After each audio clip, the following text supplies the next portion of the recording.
kaguluhan ito. Dahil inaalala mo si Sean. Umapin ka nga. Mahal mo na ba si Sean?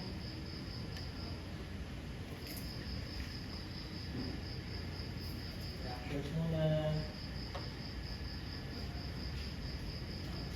Sa'yo, Ash. Deep na so. Balik kay Rashi. Stand by Zeph. Okay, mamaya na si Shanti. Stand by tayo. Lumabas.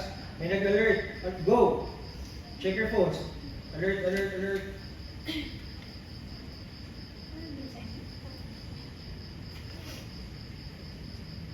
Check out ng konti si Zeph. Nakaklang. Hi again mga ka-Pips, I'm back with the latest tea. Alam niyo ba ang nakakonfine ngayon sa ospital ang Prince of Macaé? That's right, si Anton ay kasalukuyang nakaratay sa ospital pagkatapos siyang pagtulungang bubugin ni na Josh at Sean. At guess what kung anong pinagawa nila? Or should I say, guess who? Sino ba ang ilusyonerang trying hard, user-friendly wannabe prinsesa ng Macaé? Ako